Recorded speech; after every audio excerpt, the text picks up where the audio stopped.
Pa, pa, pa.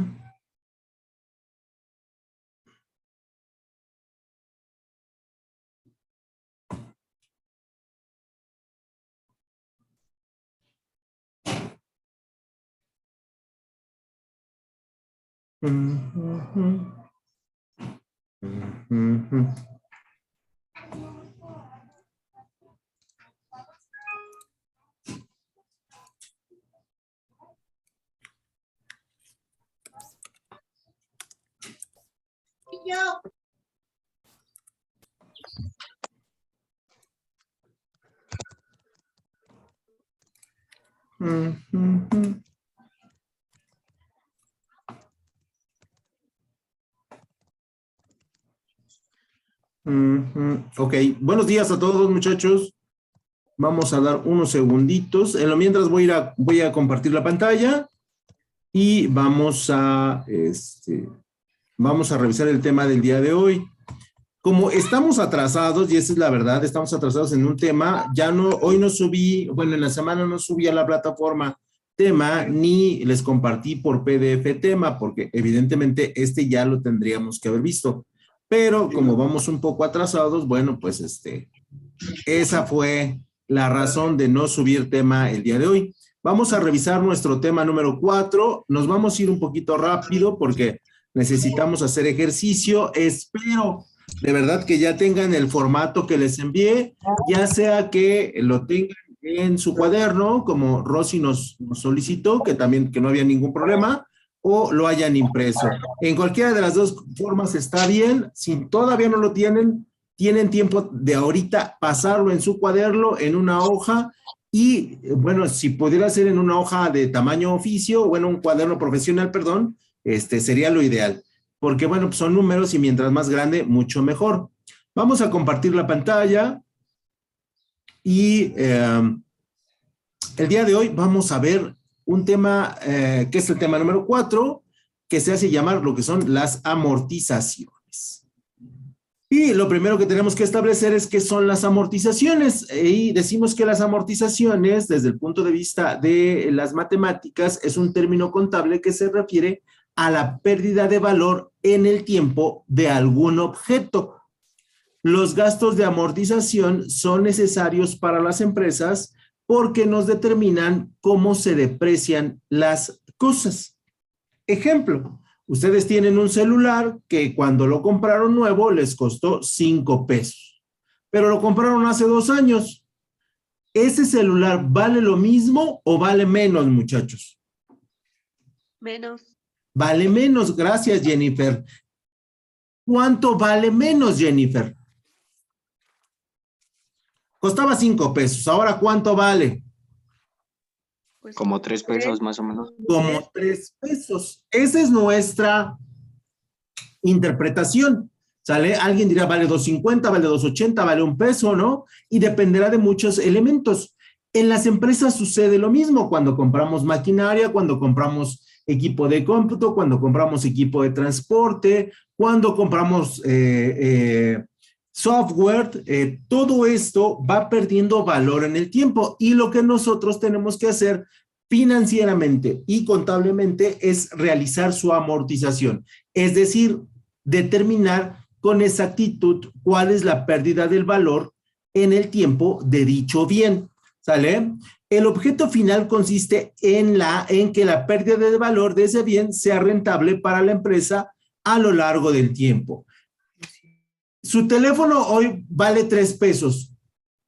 ¿Cuándo será prudente venderlo, muchachos? ¿En el año 10 o en el año 4 o 3? En el año 3 o 4 para que todavía yo pueda tener una recuperación de mi inversión. De la inversión, exactamente, porque ya en el año 10 ya no nos sirve absolutamente de qué. Ya no lo puedes vender porque ya es muy obsoleto.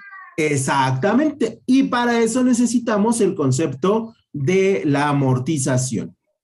Es bien sabido y es útil para la producción empresarial nosotros determinar cuánto es el periodo máximo de utilidad de vida de un producto antes de poderlo, ¿qué? Antes de poderlo vender. Solamente debemos aclarar que para los efectos de las empresas, por ejemplo, la maquinaria tiene una vida útil realmente muy, muy larga. El equipo de transporte también se le utiliza hasta el máximo de su capacidad. Igualmente el software, igualmente las instalaciones tienen vidas útiles muy, muy largas, ¿no? Prácticamente entre los 10 y 15 años, ¿no? O sea, se trata de sacar el máximo posible.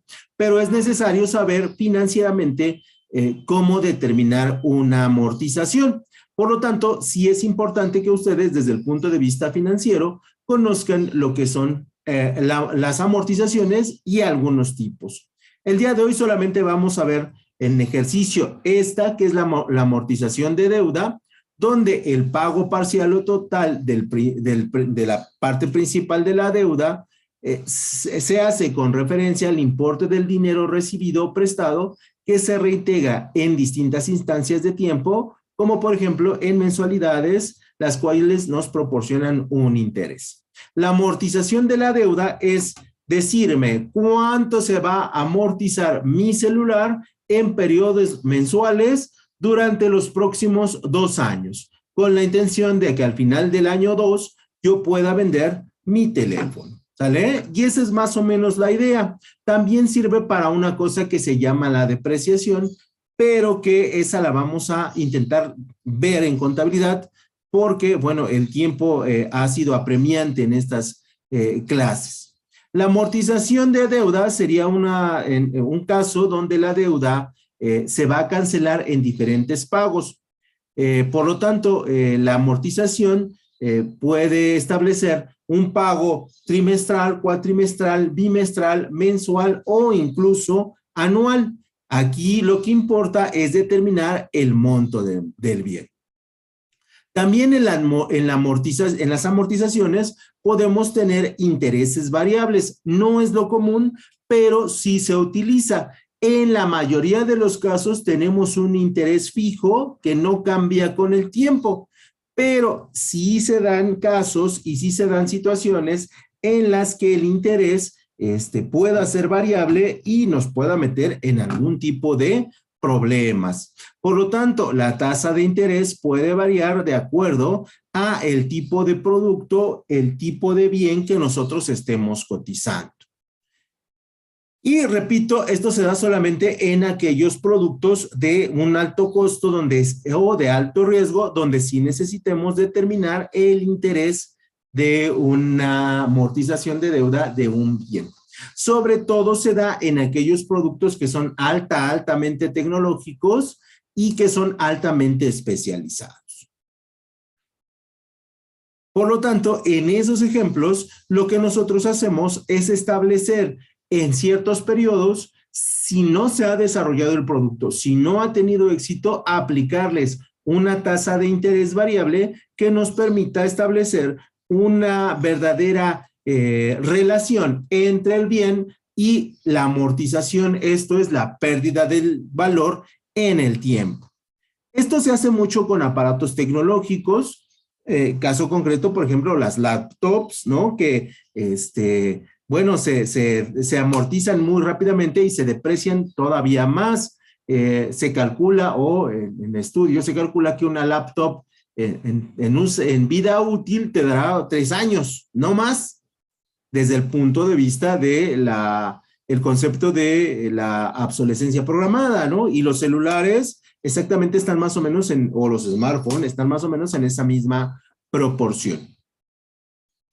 ¿Qué características tienen los préstamos a amortizaciones con intereses variables? Bueno, al momento de formalizar, se desconoce la cantidad que genera el préstamo con intereses, se deben establecer cuotas o en qué momento se van a ejecutar las cuotas a intereses variados y las tasas de interés varían en función del entorno económico. Estados Unidos va a tener diferentes tasas de interés que, por ejemplo, El Salvador, o que Colombia, o que Uruguay. Por lo tanto, las amortizaciones deberán ser distintas en relación a cada uno de los países en los cuales nosotros nos ubicamos. Y esto dependerá, bueno, de los indicadores macroeconómicos que nos da el Banco de México. Por lo tanto, solicitar el análisis de una amortización a intereses fijos o variables depende básicamente del entorno en el que nosotros nos encontremos, porque en economías como la norteamericana el interés será más pequeño que en economías, por ejemplo, como la Argentina, donde tienen procesos económicos muy diferentes. Al momento de la formalización se desconoce la cuantía que genera el préstamo por intereses y por lo tanto esto debe de ir ajustando a partir de las tasas de interés que se nos van presentando y de la inflación que se nos presenta. Entonces aquí ya agregamos un concepto diferente, ¿no? Que también debemos considerar la inflación acumulada para determinar cuánta tasa de interés le vamos a ejercer a la amortización de la deuda. Por lo tanto, la tasa de interés varía en función del entorno económico, como acabamos de mencionar, y la tasa de interés en este tipo de préstamos varía según el comportamiento que nos presente la economía nacional. El valor de la tasa de interés es modificado en intervalos de tiempo acordados, que normalmente en México deben de ser cada año, no se pueden modificar y de alguna otra manera tienen que estar bien claros en el periodo de tiempo. Y como lo habíamos mencionado, este proceso debe ser cada 12 meses como mínimo para que nosotros podamos ajustar al siguiente periodo cuál va a ser la amortización de la deuda a intereses variables. Nos estamos yendo muy rápido porque necesitamos hacer el ejercicio y espero poderlo hacer completo, pero si no, por lo menos que sepan de dónde lo sacamos. También dentro de las amortizaciones tenemos lo que se conocen como las rentas fijas. Y la renta fija es el emisor que garantiza la devolución del capital invertido y una cierta rentabilidad, o dicho de otra manera, si adquirimos un instrumento de renta fija, conocemos el interés o rentabilidad que nos va a pagar desde el momento en que compramos dicho instrumento. Ejemplo, yo a Eli, que es la que estoy viendo en pantalla, le voy a prestar 5 pesos, ¿sale? Pero de esos 5 pesos yo le voy a decir a Eli, ¿sabes qué? De renta fija, yo te voy a cobrar 2.2 pesos. Y tú ese préstamo me lo vas a pagar en 5 años. Entonces, cada año tú me vas a pagar 2 pesos de la renta fija, que me permite a mí asegurarme que tú me vas a pagar el total de los 5 pesos. Tal vez 2 pesos sea mucho, tal vez sea un poquito menos, tal vez una cantidad muy determinante, muy pequeña, pero que me asegura que tú vas a pagar el préstamo más la renta fija. Repito, y esto es solamente para las amortizaciones de objetos que tienen un valor grande en el mercado y que tenemos que amortizar. Por lo tanto, la renta fija se puede determinar a partir de la complejidad del préstamo o del bien, el costo del bien o el avance tecnológico del bien. ¿Estamos de acuerdo? O sea, la renta es algo que yo te voy a cobrar extra a los intereses, que puede ser un monto alto o un monto pequeño, pero que tú debes determinar porque al final del periodo me vas a tener que pagar, ojo aquí, el bien más el interés del bien más la renta del bien. Por eso les comento que sí es necesario que nosotros consideremos este elemento cuando nosotros compramos maquinaria, equipo de cómputo, equipo de oficina. También podemos trabajar lo que son las rentas fijas y se denominan así precisamente porque se conocen desde el principio la cantidad que nos van a pagar en cada momento. Generalmente se pagan en cupones fijos cada 6 meses y por ello la rentabilidad es fija desde el mismo título hasta el vencimiento.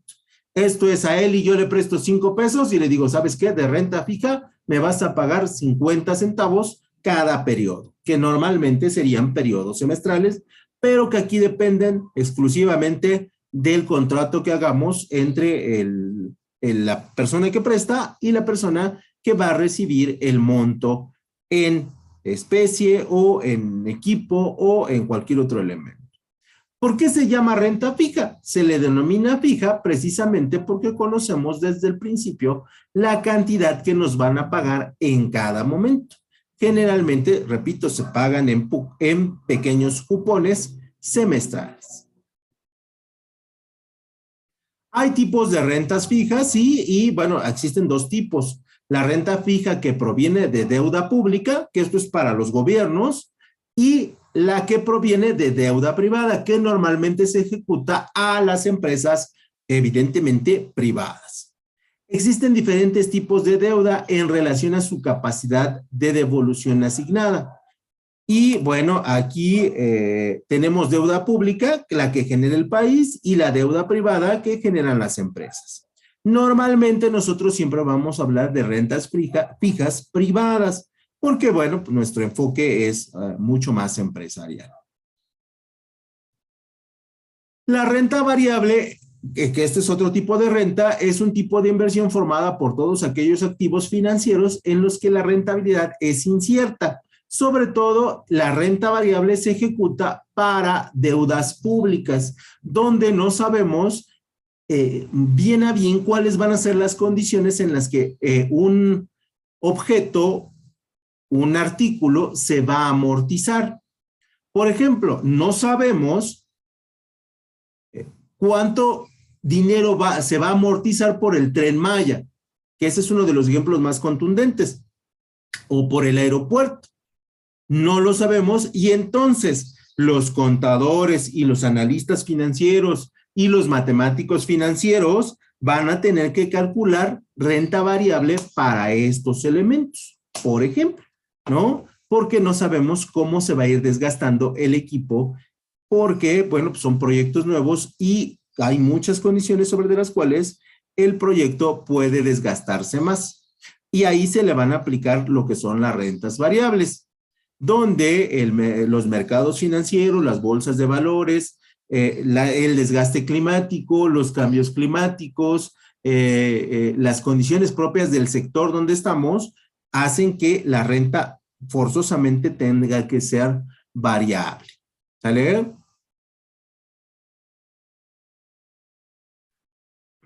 Dado que no conocemos la rentabilidad que vamos a recibir, el riesgo de invertir en renta variable es mayor que invertir en renta fija. Por supuesto, y como ustedes saben, por ejemplo, el Tren Maya, uno de los principales inversores es Carlos Slim.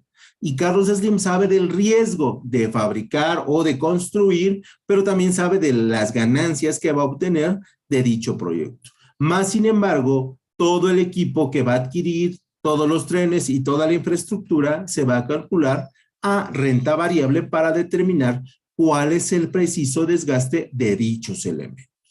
¿Vale?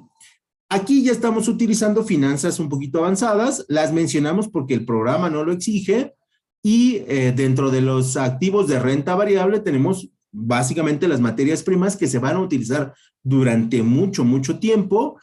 Tenemos lo que son las divisas como la plata, el oro, el estaño, el cobre, el zinc.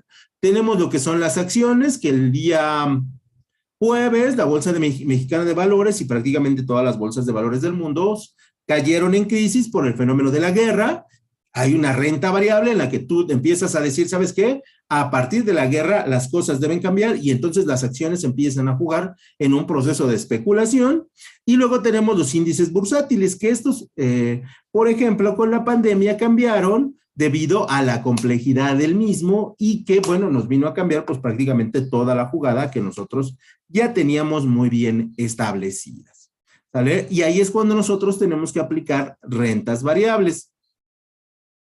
Y luego tenemos, ya para finalizar, porque ya necesito pasar al ejercicio, tenemos los fondos de amortización y los saldos insolutos, que son el cálculo de intereses sobre los saldos insolutos. Nos pueden ahorrar dinero por el concepto de intereses conforme se vayan liquidando o abonando las deudas.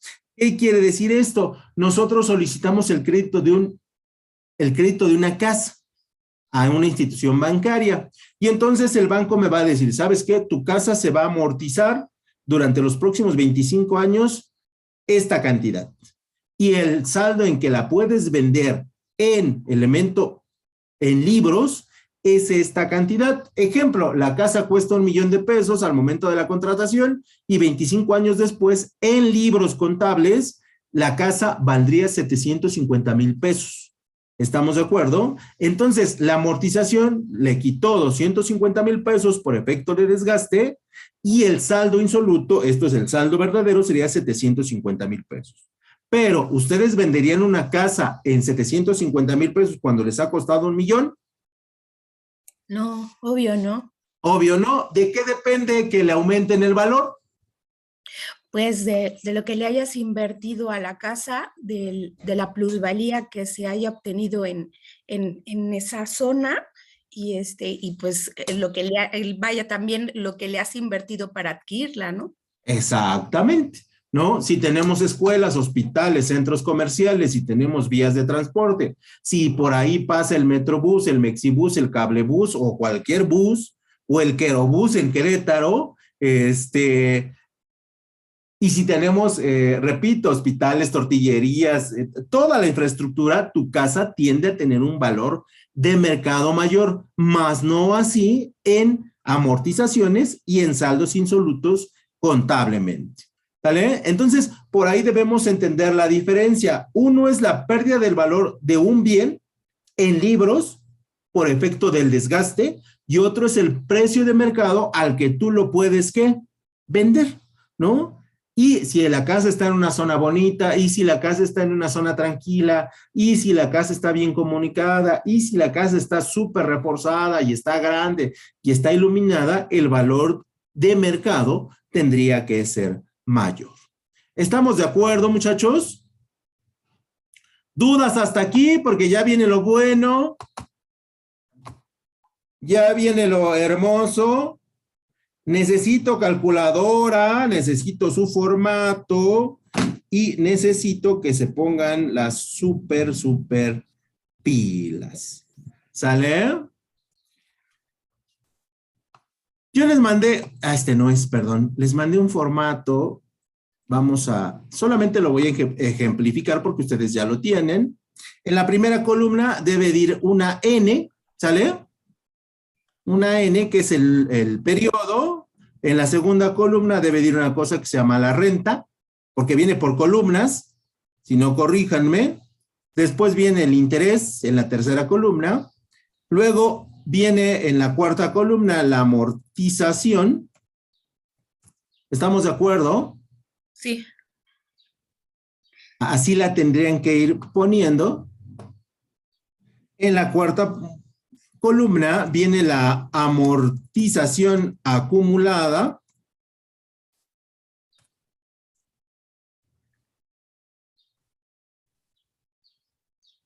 Y en la cuarta columna, lo que se conoce como el saldo insoluto.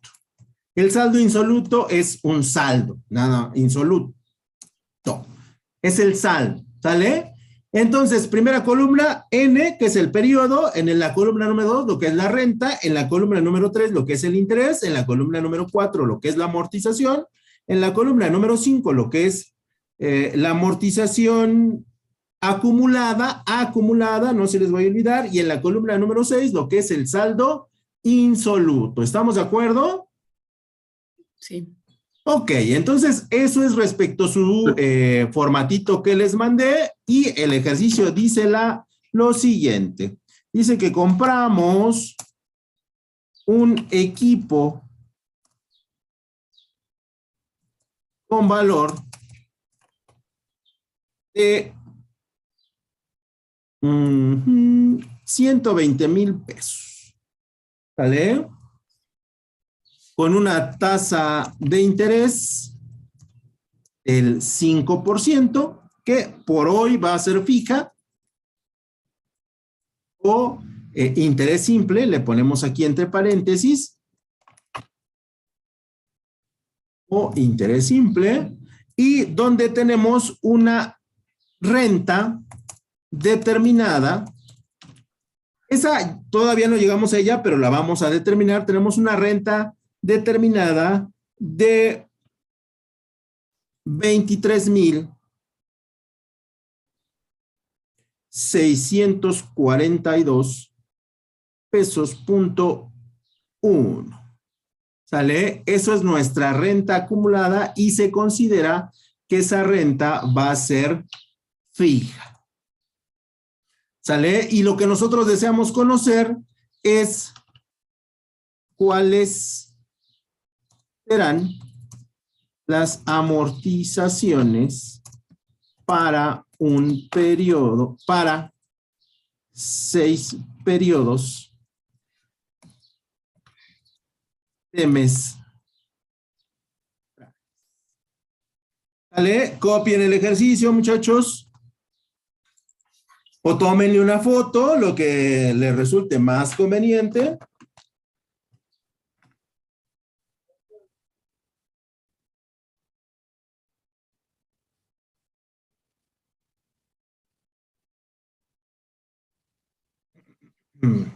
Y quiero que se pongan súper truchos, súper listos, porque si no se van a perder y va a ser bien difícil que yo les pueda ayudar.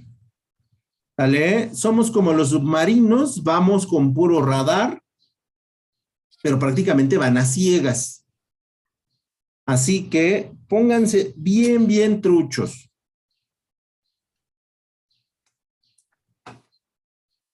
No acepto, no sé, no me acuerdo, no lo vi. ¿Dónde se quedó, profesor? Ya. ¿Sale? Ok. En nuestra primera columna, en la N, vamos a poner el periodo cero porque lo tenemos que poner. La renta todavía no la conocemos y la tachamos, solamente la clausuramos. El interés ya lo conocemos, entre paréntesis, porque no es un dato que nos vaya a sumar, es del ¿cuánto, muchachos? 5%. Del 5%, gracias, Alberto. La amortización la tachamos, ponemos una diagonal porque no la conocemos. La amortización acumulada tampoco, porque no la conocemos, es nuestro periodo cero. Pero nuestro saldo insoluto sí lo conocemos. ¿Cuál es nuestro saldo? Los 120,000. Los 120,000, exactamente. Para nuestro periodo cero, solamente el interés se llena, que es el 5%, y lo ponemos entre paréntesis, y el saldo insoluto, 120,000. Lo demás se queda vacío o se queda cancelado. ¿Estamos de acuerdo? Para el año, para el periodo o en el número, en N, en el número 1, ahí, abajo de cero, aquí. Aquí tienen 0 y luego en el siguiente tienen un 1. ¿Sale? Y la renta fija será ¿de cuánto, muchachos? De 23,642.10. Exactamente. Entonces, la renta fija es de 23,642.1 o .10. No hay ningún problema. ¿Estamos de acuerdo? Sí. Y ahora tenemos en nuestro bloque de interés, ya empezamos a trabajar. A 120,000 pesos le van a sacar ¿qué interés?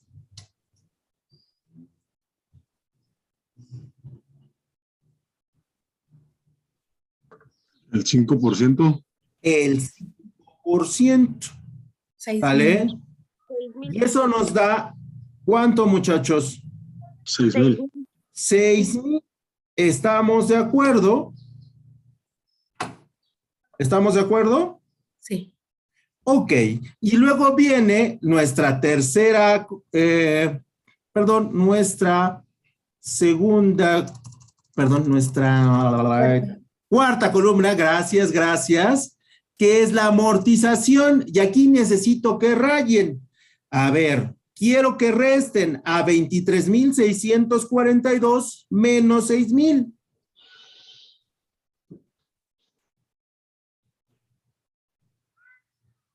17,642. 17.10. Otra vez, Gustavo, ¿cuánto nos da? ¿Y cómo lo sacamos? Ok, lo sacamos restando 6,000 a 23,642.10, que es lo de la renta, y nos da 17,642.10. Ok, Eso viene nada siendo lo de la amortización, ¿verdad? Ajá, solamente un detalle técnico. Siempre que expliquemos, tenemos que hacerlo correctamente. A 23,642 le restamos 6,000, ¿sale? Porque la gente luego resta, y así lo hace, a 6,000, 23,642 y te sale un negativo. ¿Sí me explico, Gus? Sí. Entonces, nada más es una cuestión técnica, pero es correcto. A 23,642 le restan 6,000 y nos da de la amortización 17,642.10. ¿Estamos de acuerdo? Sí. ¿Cuál es la amortización acumulada? La suma de los 17,642.10 más los 23,642.10. No. ¿Sale? ¿Tenemos amortización de otro periodo? La acumulada es del periodo anterior. Ya. Entonces, no tenemos la amortización acumulada. ¿Cuál es entonces? 0. 17,642.10. Gracias, Gustavo. ¿Por qué es la amortización acumulada? Porque el periodo 0 no tiene nada y este es el primer periodo que se está acumulando. Entonces, ¿cuál es lo acumulado? 17,642.10. Exacto. Gustavo les va a dar clase de matemáticas después de que yo termine, ¿sale? A él le preguntan, por favor. Ahora, a 120,000 pesos, que es el periodo original, le van a restar ¿cuánto? 17,642. ¿Y eso cuánto me va a dar? De saldo insoluto. 102,357.9. Es correcto, Carla. ¿Sale? Por lo tanto, nuestro saldo insoluto para el primer semestre es de 102,357.9. Vamos al dato número 3, al periodo, perdón, número 2. De renta, ¿cuál es la renta para el periodo número 2? Igual, 23,642.10. Gracias. Y ahora, a 102,357, ¿qué interés le van a sacar?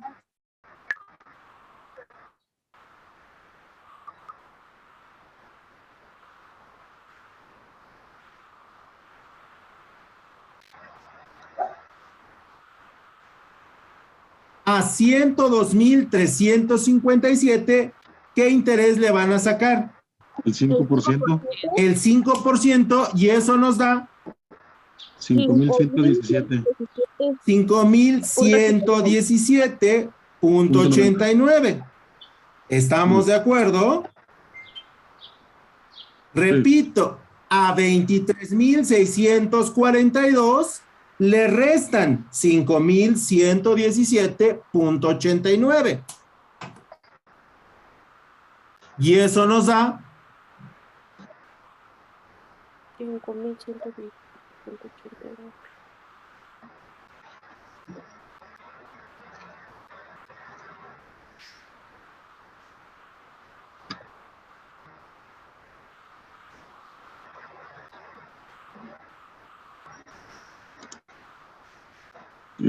Pidió la amortización, ¿verdad?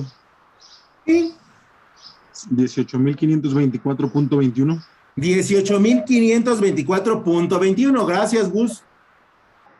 Ahora, ¿cuál es la amortización acumulada? Ojo. Los 18,000 más los 17,000. Aquí tienen en el periodo 1 17. ¿Están de acuerdo? 17,642. ¿Cierto o no? Sí. Y aquí tienen 18,524. ¿Cierto o no? Sí. Entonces, ¿qué tendrían que hacer para sacar la amortización acumulada del periodo 2? La amortización acumulada del periodo 1 más la amortización del periodo 2. ¿Y eso nos da cuánto?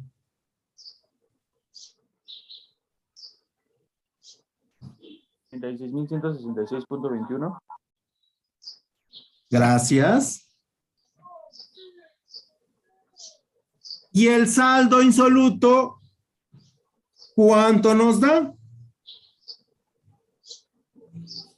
Que aquí tienen de saldo insoluto Los 102,357.90 102,000. amortización acumulada.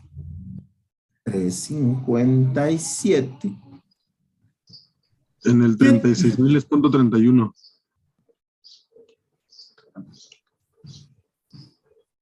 Ah, bueno, ya lo borré. Un segundo.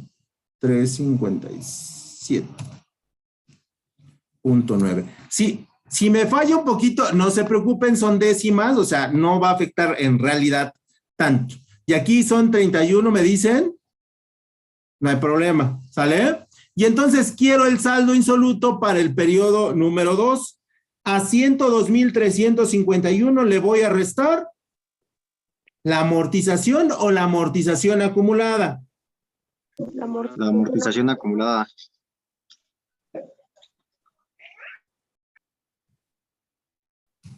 A ver, restemos. A 102,351 le restamos 18,524. ¿Cuánto me da?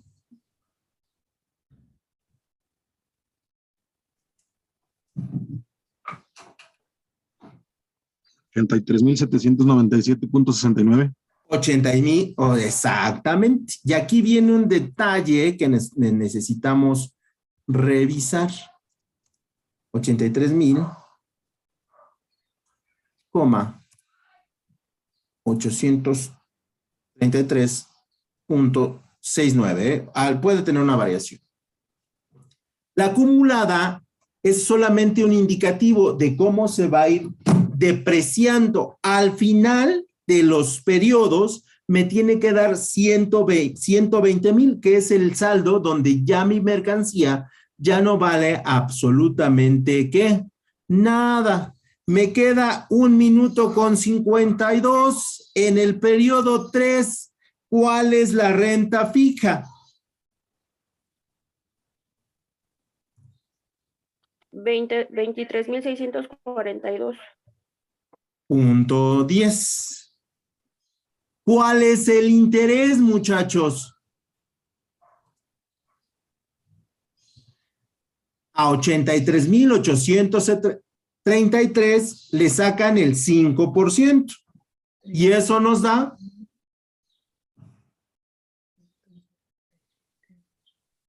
4,191.68. ok, ahora 4,191.68 más menos. Ahora a 23,642.1 le van a restar 4,191.98 y eso nos da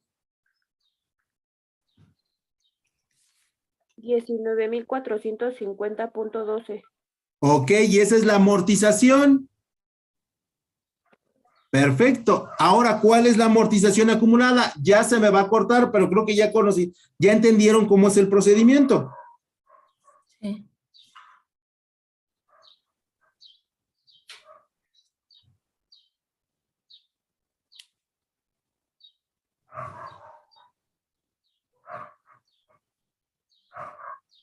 ¿Cuál es la amortización acumulada antes de que se me corte? 55,618.53. Gracias, Gustavo. Hasta aquí le dejamos. Lo tienen que hacer de tarea. Por favor, si tienen dudas, me avisan. Ahorita